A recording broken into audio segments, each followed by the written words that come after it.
Hey, my name is Trent Shelton, and I'm sending you love from a distance.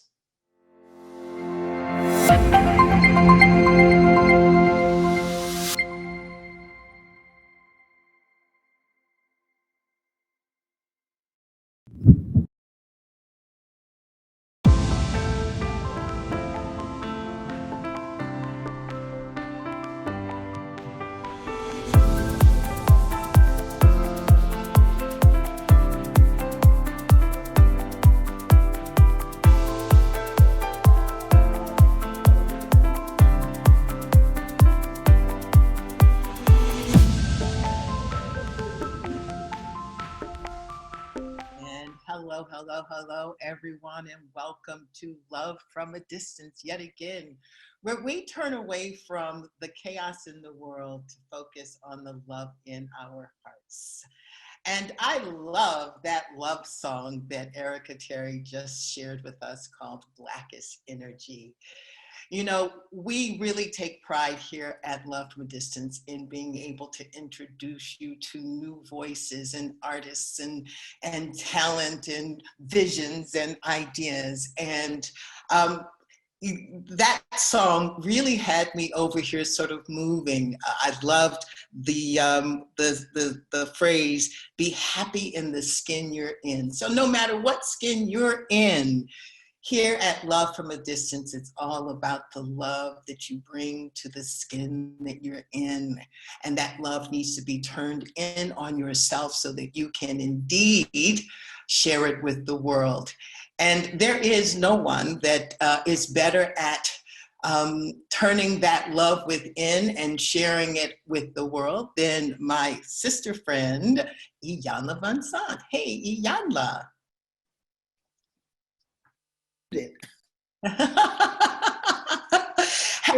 Okay. Okay, so wait a minute. There's a couple of things that I just realized. Number one, you got the nails. No, your nails are back. Number two, work, so I have my nails. Number two, you got some blonde hair, and it's my braids. Oh my gosh, you got braids going on the other side. Fall hair. Oh my word! Yeah. Now we have to shift up with the seasons. Yeah. And I've got lipstick on my teeth. Your teeth are beautiful. Just the whole thing is beautiful. Now you are, battling heat and no lights and carrying on over there. Yeah, about 20 minutes ago, everything went off, including the air conditioner, and it's like 100 and something in Studio City. I would imagine it's hotter in other places in California. But yeah, so if I start sweating, you understand why. That's okay. We'll let you sweat. I want to invite all of my YouTube family to join me at lovefromadistance.live. Come on over to lovefromadistance.live. Because I'm sure they're going to enjoy the guest that we have today. Yeah? Where's Chuck? I can't see Chuck. Well, Chuck is actually asleep. Chuck is like, it is too hot. But I love that your background has changed. So I'm not home. I'm in a bubble because we're in production for Fix My Life.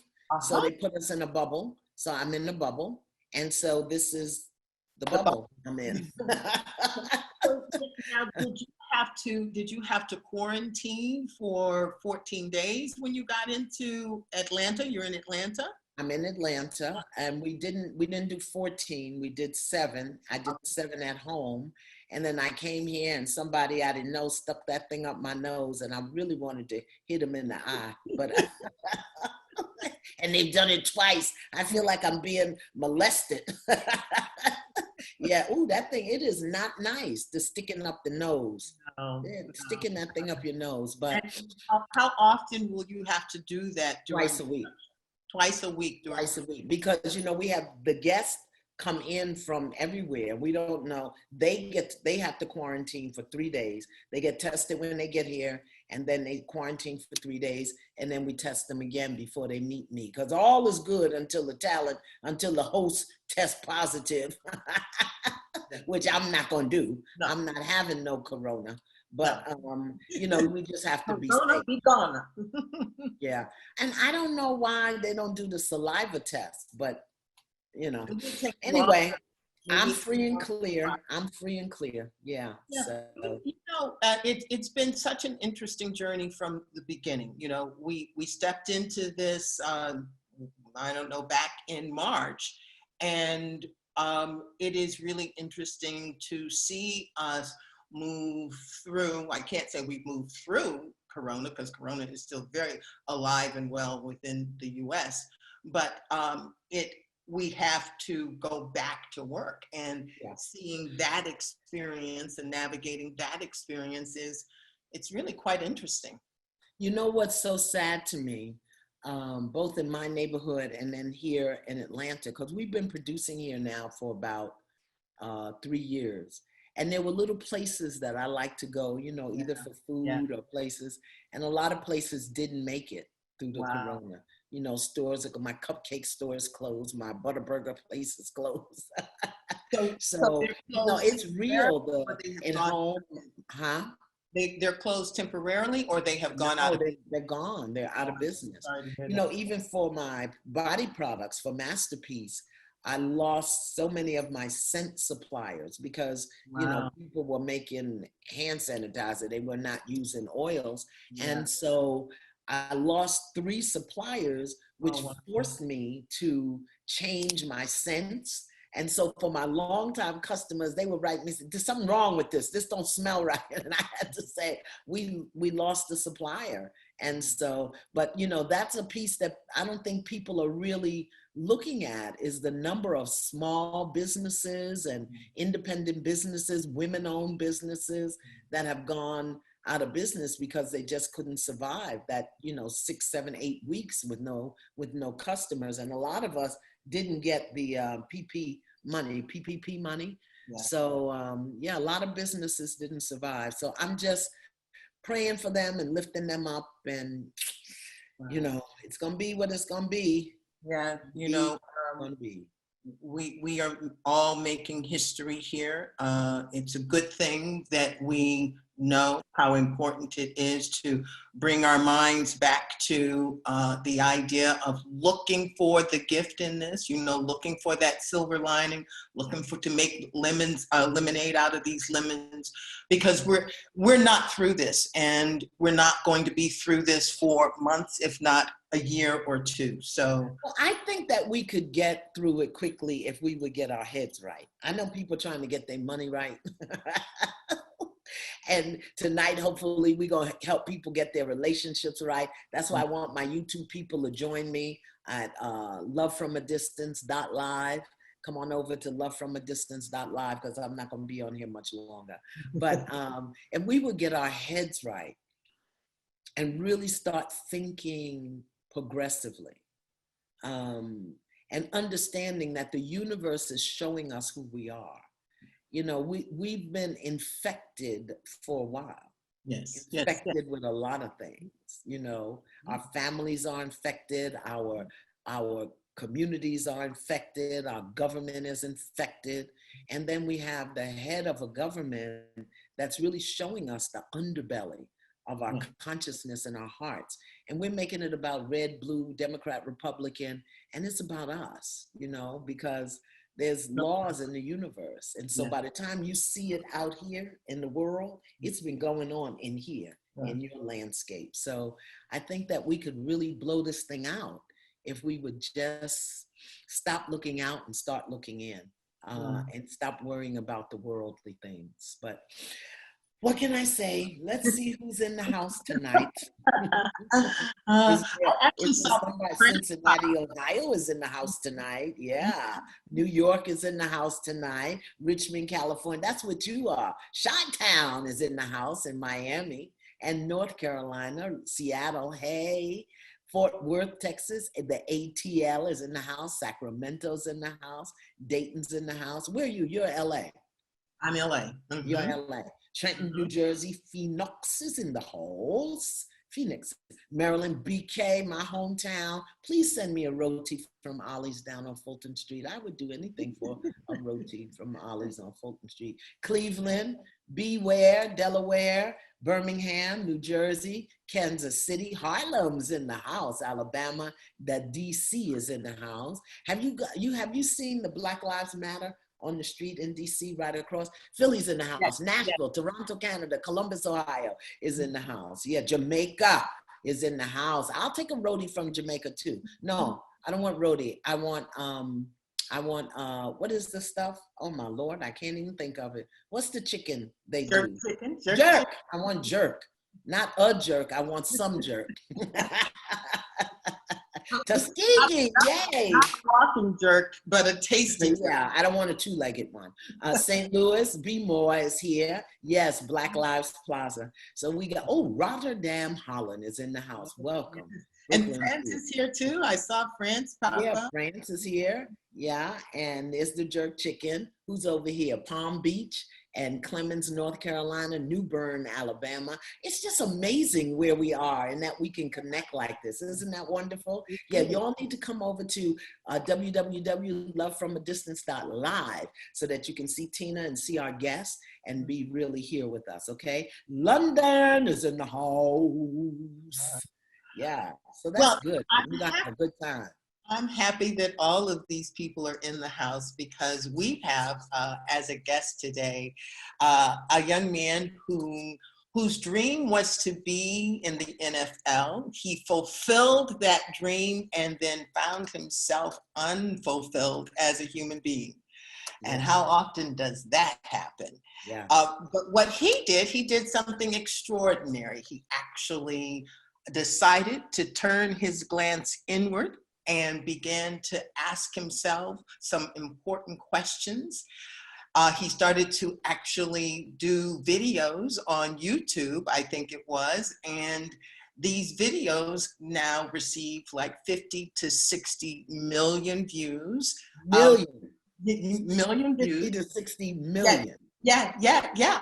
Well, and if I got that wrong, because I'm doing it from memory, No, you're right. Yes. You're right. Yeah. So the point is that when he decided to look inside, he found himself, and now he has turned his organization, which is, do you remember the name of the organization? Rehab Time. Rehab Time. Yeah, baby. Rehab Time. Yeah. We all in rehab from something. Yes. And rehab. So let me just say his name, Trent Shelton. Thank you so much. Trent Shelton. Thank you. Thanks for having me. I appreciate you. Thank you. How y'all doing? Very well. Very well. Good to have you here. I showed you earlier what I have. Yeah. How to break your own heart. How to break your own heart. So I definitely want us to talk about that. But for sure. Talk to us about Rehab Time and what it was your intention. And if y'all want to see it, come on over because I'm leaving y'all now. Bye. Live. Absolutely. So Rehab Time, the definition of it is just putting the strength back into a weakness. And Rehab Time for me, it wasn't for anybody else. It was literally for myself. I had no idea that I would be where I'm at today. And it was me hitting my rock bottom, getting cut from my everything. I mean, my life without football, I thought there was no life. So me losing that, me having a son unplanned at the time, and just me wondering like, what am I gonna do in my life? And I took the rehab process from like physical process in football or basketball. When you go to rehab, it's not always fun, but it's a process. And if you do it right, you usually will come back stronger than you were before you got hurt. And so I was like, okay, I can apply this to my life, mind, body, and soul. So what did that mean for me at the time? Reading books, and I wasn't reading books at all. It meant getting my spiritual walk right and not just talking the values, but actually living the values. And then from a physical side, I wanted to really take care of my health. And I did my journey for me. And then over time, people started to tune in, and now the world knows Rehab Time for what it is today. Wow. Do you know how many young men, how many men in general, 8 to 80, have never given themselves permission to take that journey? within to pull their pieces together. Their personal identity, their family identity, their social identity, their spiritual identity. They have never taken the time to pull those pieces together. How did you find the path, the way, the tools? How did you do that? Well, I had to break the stigma, just as a man, especially even as a Black man. It's just like, you're not supposed to show weaknesses. And that wasn't given to me by my parents. I mean, my parents are incredible. And that was a big part of my foundation, the seeds that they planted in my life growing up. But I was so afraid to face my reality. I was so afraid to say I need help. I was so afraid to deal with those things. But I remember, I still say this quote today. It popped up in my mind back in 2009. I said, Trent, you'll never win your war by running from your battles. And so I knew I had to face that reality. And for me, it was thinking about the things in my life that I could control. Because oftentimes, we try to think about the things that are out of our control, and we just say, oh, I can't change that, so I'm gonna leave it the same. I said, okay, well, what could I do value-wise, principle-wise? How can I be a better man? And my son was a big catalyst because I knew regardless, he was gonna follow my footsteps. And to be honest with you, me looking in the mirror and saying, I don't want Tristan to follow my footsteps, broke my heart. And I said, you know what? I'm not going to worry about anybody else. I'm not going to worry about people's opinions, my friends. I'm doing this for myself and also for my son. And those were the first steps that really helped me change my life. What can I ask you why you got cut from the NFL? Yeah, so I think part of it was, part of it was injury. I always tell people NFL is a business. I mean, I just saw somebody just got cut recently. That was a major player. So people don't understand it's a business. So injury was part of it. And then I will say this, I'll take responsibility and say, you know what? I wasn't taking it as serious because once I got there, I got engulfed in the lifestyle, right? I was like, I'm a practice squad player. I'm just barely making the team. And I'm living the lifestyle of being around celebrities. And, my whole view of success growing up, that's what I saw on TV, that this is success. You got to buy the car. You got to go to the party. You got to do all these things. And I wasn't taking it as serious as I should be. So I think a mixture of all of that ended up getting me cut. Ooh, thank you for your honesty. Yeah, I was about to say that is incredibly honest. And when you were sharing just earlier, and you said that you had to take a look at your weakness, right? Because this is a new idea for so many people, particularly men.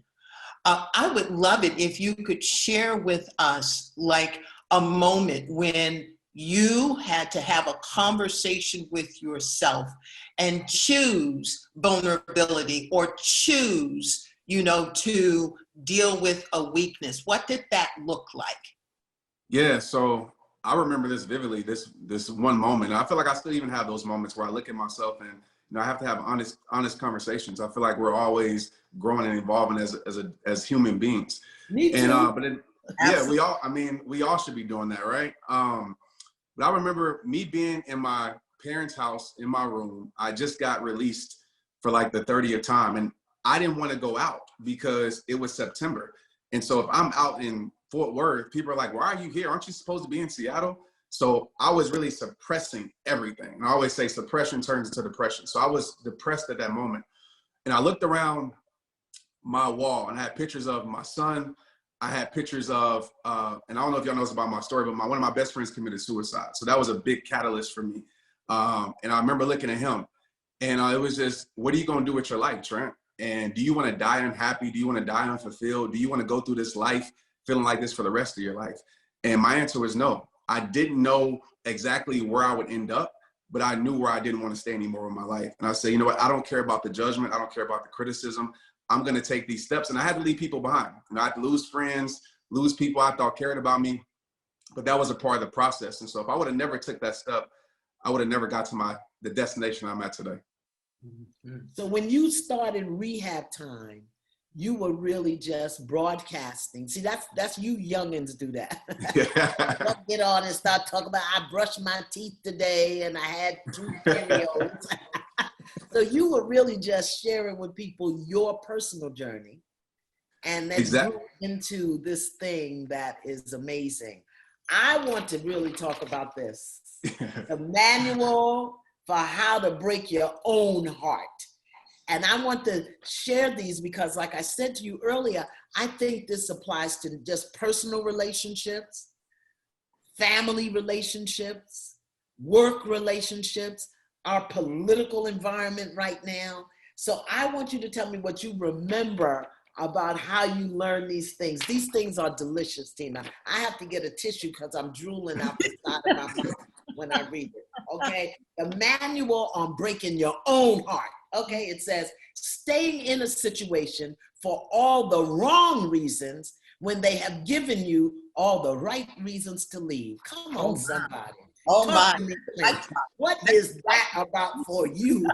Yeah.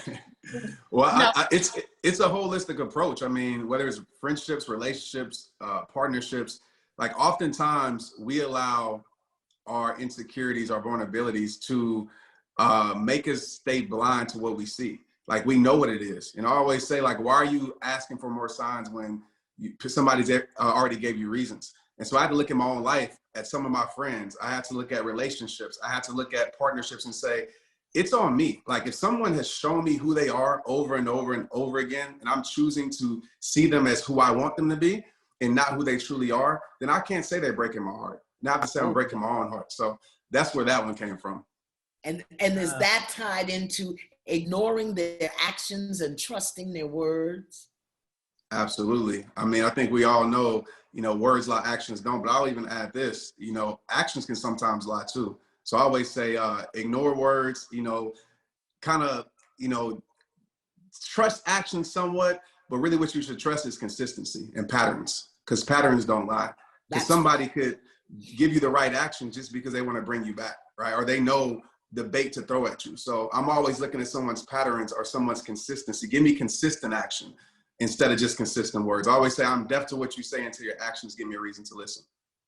I think that one in particular, ignoring somebody's actions and trusting words is critical for women or men in domestic violence situations. As somebody who's lived through that, and you're going through this physical violence from somebody who say they love you, and then you stay for the love and have to put up with the physical dishonor. So, okay, I love this one. Pretend not to see what your eyes have been opened up to. These are all mic drops. Yeah, pretend not to see.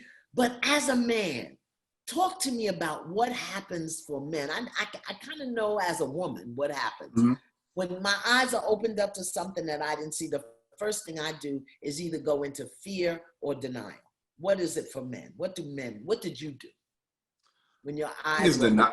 Yeah, I think for me, it's denial, because I'm either holding on to, and I'm gonna say situation, because it's not always a person. I'm either holding on what the situation was, and hopefully it can go back to that, or I'm holding on to my hope in the situation, what it could change into. And so those two things I'm always stuck in between, and I'm literally like ignoring the reality of the situation. Because, I've learned this with my life, and I think we all can agree with this. Sometimes you're gonna be waiting on something that will never show up. Yes. And I refuse to spend the rest of my life waiting on that. Mm-hmm. But how do you know as a man how to pull out? Well, I know how you know how to pull out, but I'm talking. Oh God, I'm going to get the label of a dirty old lady. I know I am, and I will wear it proudly. How do you know when you're waiting, when you've waited long enough? I mean, because I get that question from women all of the time. They're waiting on potential. And I say potential means he ain't doing nothing now. How do you know? For me personally, and I love that, because I always say people fall in love with the potential of the person, not the reality of the person. For me, it's progression. Like, I'm never going to quit on someone's progression. If I see someone changing, if I see someone progressing, someone trying, someone putting an effort, someone not making the same mistakes, over and over and over again, and I see that change, I'm not going to give up. But if someone is choosing to make the same mistakes, choosing to go down the same patterns, I know nothing is going to change until I make that change. And nobody's going to respect you if you keep allowing people to disrespect you. They're never going to respect you. If you keep giving more chances and chances, they're going to know that, okay, no matter what I do, I can always bring this person back. And so I had to lose, I call it burning bridges. And people say don't burn bridges. I agree to an extent, but I feel like there's certain bridges you got to burn because there's certain things your life cannot afford to go back to. And so if that bridge is constantly leading me to pain, constantly leading me to depression, or constantly leading me to me not knowing my worth, I'm going to burn that bridge no matter how hard it may be. And hopefully, you know, that could change, because I'll put it on myself. Like, there was a time in my life in a relationship where somebody burnt a bridge for me that made me change. And they never benefit off of the change, but it was that situation that said, Trent, wake up. How are you treating people? And I had to look within myself. Here it is right here. Here it is. Giving your all to something or someone who gives you nothing. I think people do that all the time in relationships. They do it in jobs. Hate to go to a job, but get up every morning and go and complain about it all the time. But giving your all to something or someone that gives you nothing. Again, what is the risk in letting go of what you have for the possibility of what you want? Yeah, I mean, you know, when it comes to that, as far as giving your all to somebody who's giving you nothing over and over, it just, I mean, it's the truth. You're going to end up empty, drained. I mean, if you're not getting poured into at any capacity by a person, and all you're doing is giving, and not receiving anything in return, you're going to end up empty. And I think for a lot of people, you know, I'm actually physically moving like houses right now. And like this whole week we've been moving, and it's been like stressful, even though we're going to a better house, a better area, and we're excited. I'm just like, dang, do I really want to move? Because I'm thinking about all the hard work it comes with moving. And I started to think about that in life. A lot of people will stay in a place that they know isn't the best for them because they're so afraid of the unknown. They're so afraid of doing the work of healing that they'll just accept. Like I always say, people would rather have a little bit than nothing. And so for me, I don't want just a little bit. I'd rather have nothing. If you're not gonna give me everything, I'll just take nothing at all and move on with my life. But I think people are afraid to move forward with their life out of comfort, out of whether that's financially or other things. Familiarity. You There you know, go. people like to be comfortable. And I always say, as long as you're comfortable, you're not growing. But I think you hit it when you said people don't want to do the hard work associated with shifting or moving. So you said here, searching for signs when you've already got a reason. Yeah. Searching for signs that this is right, that's good. Oh my! I don't know how old you are, but you feel like a youngin' to me. What do you think when you look at these things and what you've been through? What do you think are some of the major pressing issues facing young men today? Because you seem to have the formula, you have in yourself. But what are some of the things that like you'll talk about when you're watching football or something? Yeah. So I think it's a lot of, especially in this climate, I think it's a lot of pressure as for men to be able to deliver when it comes to success. I think growing up for me, and even me, as I'm 35, about to be 36. So when I was in my younger 20s, just the view of success, I felt so much pressure to live up to that picture that was painted, especially just the community, right? That even it's the African American community, I know it's different for everybody, but just the picture is, I gotta have 7 figures. I gotta have a certain type of woman. I gotta have a certain type of car. I have to have all these things to be accepted by society and viewed as somebody. And I think there's a lot of pressure with men, especially young men, trying to fit that image. I think also it's a mental health crisis with a lot of young men, and they don't want to deal with it because it's not something that we've heard growing up in dealing with your mental health. And that's one of the things that I preach to this day is, you know, protecting your peace. And it's very key. And so even if it makes me look soft, you know, I definitely put that out because we internalize way too many things, and we don't know how to express ourselves. And the internalization of the pain, of the hurt, you know, sometimes it turns into rage, sometimes it turns into depression, sometimes it turns into just lack of knowing who you are and self-worth. So I think all of those things are things going on right now just with young men. You know, it's so exciting to hear and actually experience the kind of work that you've done on yourself, you know. And I think that, you know, it's always important to say to the audience that when you see someone like Iyanla or you or even myself, it's not about us being special. It's about us doing the work. Anyone who does the work can actually reap the benefits. But in that you have such a strong voice and such wisdom, can you share some how one might address fear? Because underneath everything that you've said, you know, ultimately there is a fear. There's a reason that people are afraid to make change. There's a reason that people will accept less, you know, than they are worthy of. And that reason always boils down to fear. So what are your insights about fear that our audience can walk away with?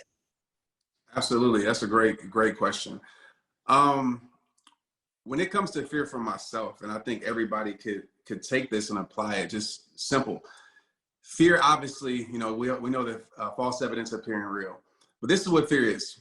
Fear is creating a known result from a situation you haven't experienced. And what I mean by that, you're telling yourself what it's going to be before you ever go through it. Yeah. So I always use this illustration. If I was a boxer, I would be saying, I'm going to lose this fight. So why would I ever step into the ring if I'm telling myself I'm going to lose this fight?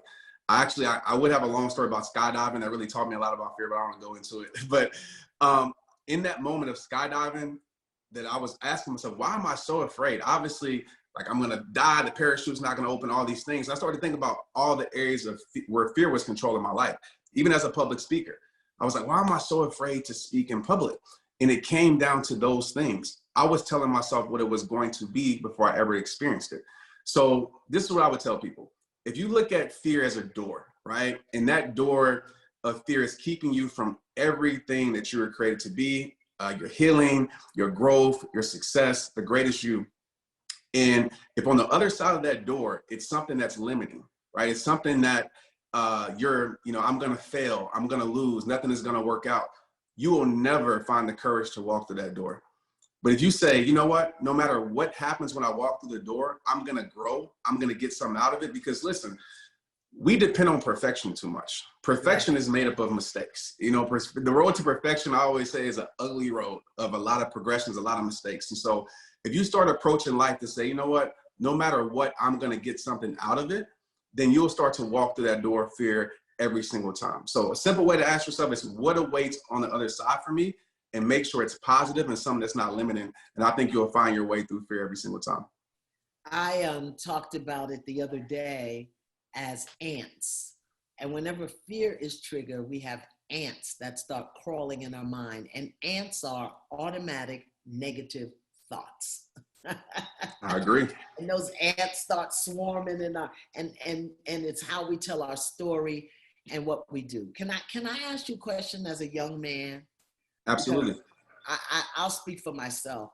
You know, I'm an elder now, so I am very challenged and somewhat concerned about the things that I see young women doing today.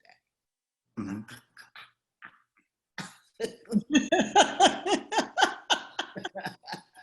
I'm just concerned. And so as a young man, you know,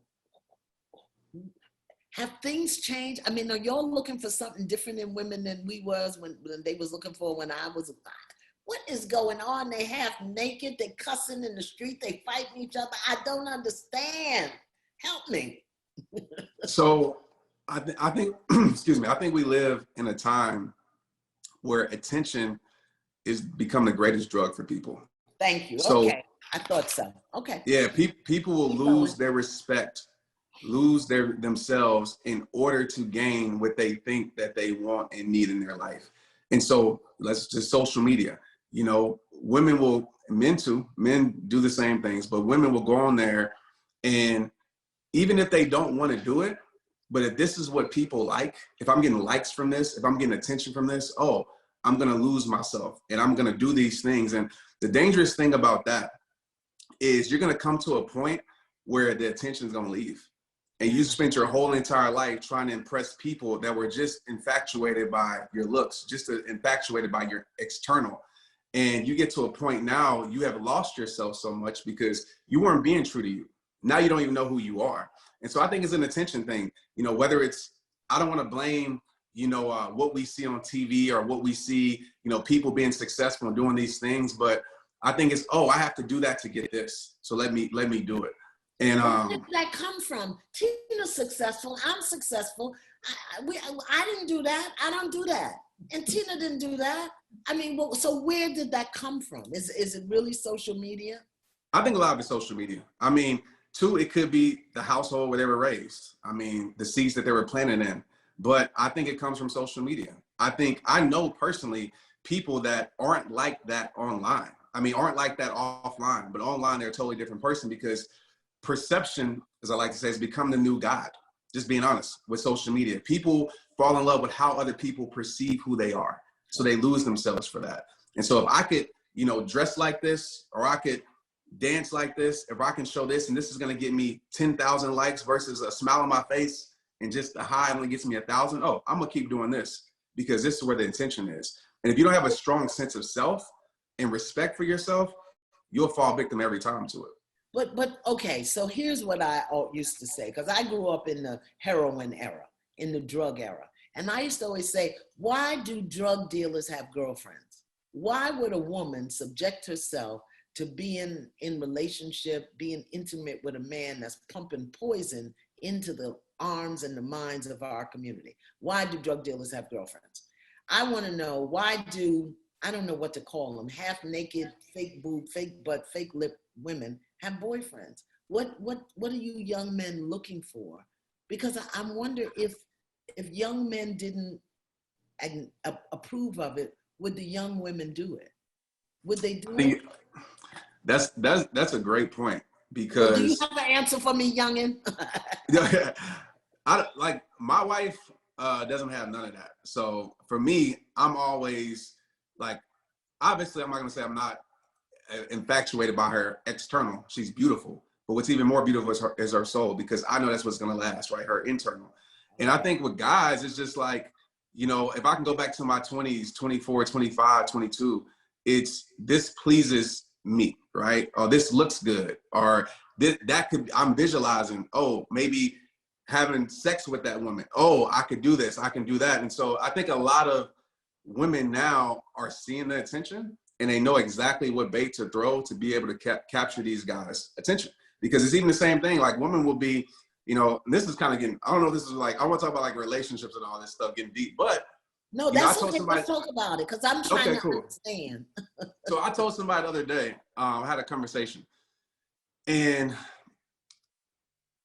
I said, your preferences, and can keep you single, right? Because I get it, having certain values that are non-negotiable, like big for me, but it's like, this guy has to have X, Y, Z, right? Has to look like this, talk like this, dress like this, whatever. Has to be I don't want to say a thug is not the right word, but be more urban, edgy, cool, all those things. So I said, okay, that's great. But I said, what if a man came to you that didn't have those things, but didn't look like tattoos and everything, but was an incredible man? Would you date that person? Because you say you want love, you say you want respect and all these things. And if this person could give it to you, would you take it? They're like, no, because I want that. And so it's exactly. And it's just, I don't know. For me, it's all about the internal, because I feel like that's what's going to last over time, because you're going to get used to the external, the package. You'll get used to that. But I think that's a lot of today's society, a lot of social media. You're so caught up on how someone looks. You're so caught up on what someone has, and you become victim to that. You know, I love them, and I'm really trying to understand, but it seems to be getting more and more challenging for me, and particularly the women fighting that's just the piece. I just, Well, okay. you know, Iyanla, you said it actually earlier, you know, before we went live. You were talking about just all of the stuff that has already been in our society that just wasn't revealed. Infection. And I think that the work that Trent is doing, and certainly, you know, in the work that you do, we have to acknowledge that this kind of work is new to our society. And people have to learn what it looks like and how good it feels to be connected to yourself.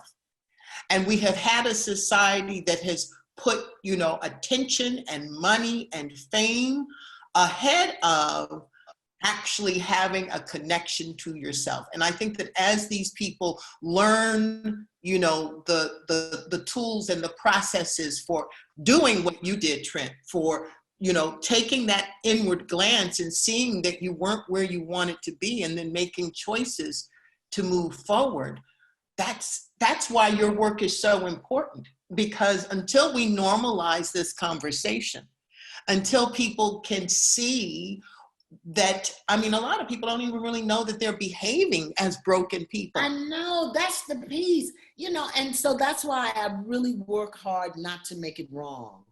But the thing is, when I you know, I told you I just had an experience. I got with somebody who ain't as old as my oldest bra. Told me F you. You know, but when I realized that this person has said that to their mother, and the mother has argued back and forth with them, I was like, okay, I'm done with you. Off with your head. You know, I don't have nothing else to say to you no more. But I came to understand that the mother argues back and forth with them. I really want to understand it, because I don't understand it from a spiritual perspective. I don't understand it from a cultural perspective. As a woman of African and Native American descent, I don't understand it. I don't want to make it wrong. So I thought, I know sometimes if I want to know about men, I talk to women. If I want to know about young women, I talk to young men. So I just thought you would help me. So that is, yeah. And I also think the mental health issue is key too. Trent, that's a fantastic question. So in the work that you're doing, you're reaching large numbers of people. Millions. Yeah, millions of people. And how do you handle the, you know, people being right where Iyanla is talking about? How do you reach people beyond their ignorance and their limitations and their fears? What has your success been around that? Yeah, so one is understanding the person that I'm dealing with. You know, if it's just in general with my videos, the feedback that I always get, it comes from a place of understanding to an extent. Like, it comes from a place, I know how it feels to be broken. I know how it feels to live a certain lifestyle. So I think that helps a bit. But if I'm talking to an individual, I'm always focused on connection, right? Just how can I, even more in a deep level communication, connect with this individual? And the thing that seems to always work is, one, for me, knowing that I'm a seed planter. And so I always tell people this, like, I can't change your life necessarily, right? I can influence the change. I can give you the tools, but you have to be able to do the necessary work. So I'm always going to plant the seeds, knowing that they have to take the responsibility to water these seeds. But I'm always letting them know the reality of the situation. Like, I let them know probably what's going to happen if you keep living this lifestyle. So for the woman that is on Instagram doing what she's doing for attention, what happens when you get 50 years old? You know, or for the guy that, you know, maybe even in sports, he's so wrapped up in sports and this has been his whole thing and he's never made it to the NFL and he's still holding on to that dream. Well, guess what? Your life is never going to change. So my reality piece, so let me break it down. My rehab process is 3 R's. The first R is reality. And so my thing with reality, as I said earlier, you'll never win your war by running from your battles. And so I always tell people you have to accept some things. And you have a beautiful quote, by the way, Miss Tina. I believe it's yours, where I actually say it all the time, so I don't want to mess it up. But it's when you know yourself, you become empowered. And when you accept yourself, you become invincible. Is that yours? Yes. So it's beautiful, by the way. I use it all the time. And I give you credit. Thank you. It's And been so, attributed to everybody but me, but okay, I appreciate it. Well, I have to say that for years I have been trending on Twitter with that. When you know yourself, you are empowered. When you accept yourself, you are invincible. And so, you know, it doesn't surprise me that we all have tapped into it, but that certainly is one of mine as well. So reality. And so that's just acceptance of your circumstances of your life. And then the second thing of a rehab process is release. And it's about burning bridges, right? You'll never be able to build the bridge in your life that needs to be built if you don't burn the bridges that need to be burned in your life, whether that's habits, whether that's relationships, whether that's whatever. And then the last part is repair. And the thing, this is the hard thing, because I think a lot of these issues are seeds that have been planted so long ago. Even with my life, I had teachers told me that you're never going to make it to never. You're never going to be this. And every time I got cut, that voice came back. It was like, oh, they're right. And so the way I like to paint the picture of repair is, if you don't get down to the root issue, the problems will always find its way back to the surface. And so I walk them through this process, but I think the reality piece is what really gets people, me just being straight up with them. Now, let me ask you this. Where is God, creator, source, whatever you call it, where is that in your rehab process and in your life?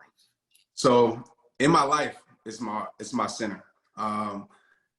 For me, I'm nothing without God, honestly.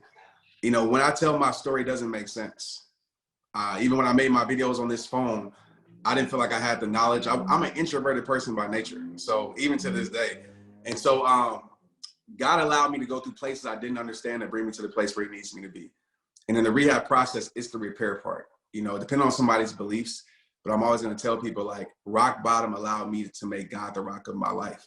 And when I had the faith, and faith for me is having a gardener's mindset, knowing growth is taking place even when I can't see it. I feel like as human beings, we all operate off of faith. None of us knows what's going to happen the next second. We just hope that things will go this way. And so, yeah, God's everything for me. So we could talk to you forever, ever. I love it when Iyanla says, you know, that something is so juicy that I can see her, dabbing the sides of my mouth. But unfortunately, we don't have forever right this moment. So here's what I would love for you to share with the audiences that will be seeing this. Number one, what can they do? How can they connect with you and the work that you're doing to go deeper? And then if you would, just give us a parting statement, you know, a comment that they can walk away with. Awesome. So first of all, thanks for having me. I enjoyed this a lot. I'm not just saying I really enjoyed it. This was great. You can follow me at Trent Shelton on any social media site. I'll pop up Instagram, Facebook, even TikTok now. So any social media site. What is TikTok? What's that? You don't know what TikTok is? I'm old. I told you I'm old. So you would be really great on TikTok. Huh? So you would be really great on TikTok. Oh, okay. All right. So it's a lot of it's dance. It's a lot of stuff. It's really for like young kids, but it's a great way to get a message across. So I think you would do great on it. Okay. But my parting words would be, for everybody watching this is gonna watch it, something that really changed and really helped my life was understanding the power of perspective. And perspective is something that's in your control, right? No matter what's happening, no matter what happens to your life, you know, it's less about what happens to you, more about how you respond to what happens to you. And I asked myself this question a long time ago, and I still ask myself this question today. Is your perspective your power, your prison? And for so many of us, it's our prison, right? We're thinking about reasons why we can't be it, why we can't do it. We disqualify ourselves all the time because of our past, because of people's opinions. We love to say easier said than done, which is an excuse to keep us in the place of not changing. And when it's your power, it doesn't matter what's going on in your life, what's happening in your life, you're always seeing that life, right, is happening for you. And the perfect way I like to break this down as I leave, when it comes to perspectives, how you see life, right? So how you see life will determine how you feel about life. How you feel about life will determine what you do with life, and what you do with life will determine what you get from life. And so if you don't like what you're getting, then check out how you see in life. And I really think it can change your whole life and change the lives around you. Yeah. Oh my God. Can I marry you? Yes, exactly. I'm already married. Well, I won't tell you about my history with married men. I'm in rehab. I'm in rehab. Bless you. Yeah. I'm so glad because I've been following your stuff and reading your stuff. And so it has just been a joy to be with you. I just pray that the universe, God, the ancestors continues to shine through you, because there are so many that will hear your voice that'll never hear me or Tina. Yeah. So don't stay on your path, stay on your purpose. Oh, I just eat your little face. Thank y'all so much. I really appreciate it. And this is an honor, like seriously an honor. So I really appreciate it. And thanks for sharing y'all's platform. Thank you. Thank you. I love him. Wasn't that fun? Wow. I love it. I love the youngins, and I love them when, because sometimes when we, as elders, when we speak to them, they think we're judging or criticizing. But when he's so grounded and centered, I could ask him those questions because I really am concerned. Yeah. I really am concerned about my youngins. Yeah. Well, there were a couple of things that he said, and he's wonderful. I will be following him for sure. Yeah. And one of the thoughts that came to my mind when he was talking is that we have to make sure that we don't allow someone else's disconnect from themselves to become our disconnect from ourselves. What it means for us to pay attention, take care of ourselves, and ask those hard questions. It may be hard up front, but it certainly does save time in the long run. Well, I think the three things that really I will hold from him are: number one, rehab requires reality, release, and repair. That's one. And the other one is your perspective, your power, or your prison.